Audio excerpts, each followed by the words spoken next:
नवाज शरीफ आएगा तो पाकिस्तान तहरीक की इंसाफ के तमाम वकला जिस तरह था तारड़ साहब इधर आया करते थे, इंशाल्लाह उसकी हर पेशी पे हम भी दमाल डालेंगे। बारी बारी करके एक एक केस में गिरफ्तारी करेंगे।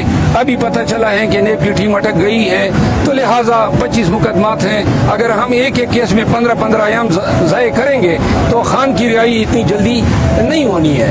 आज हमारे cases division bench Islamabad high court में इसी पॉइंट पे लगे थे कि जी जो चेयरमैन पीटीआई की आपने गिरफ्तारियां डाल दी हैं, यानी उनकी जमानतें खारिज की हैं कबल अज़ गिरफ्तारी। अब आप सब सुन ले और पूरी कौम भी सुन ले।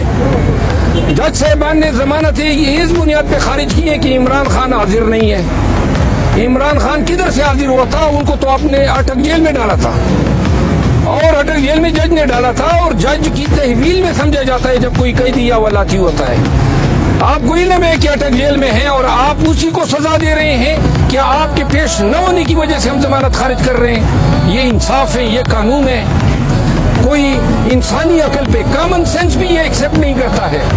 अब जो जमानतें खारिज हुई हैं, अब उन्होंने उसमें गिरफ्तार किया। लिहाजा जो जिस तरह मैंने पहले कहा, लाकानूनियत का दौरा है, जुल्म है, जबर है, इस्तिबदाद है, और जिसका इमरान खान सामना कर रहे हैं। आज इस्लामाबाद हाई कोर्ट के बेंच में अगर हुक्म इम्तनाई जारी होता है, क्योंकि हमें इस्लामाबाद हाई कोर्ट से किसी भी केस में हुक्म इम्तनाई नहीं मिला है इमरान खान के केसेस में, हम हैं बहुत ना उम्मीद।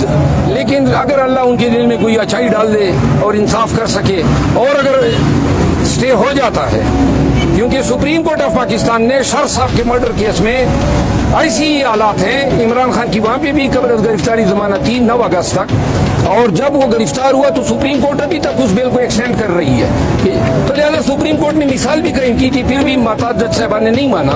तो लिहाजा अगर आज उधर स्टे हो जाता है तो फिर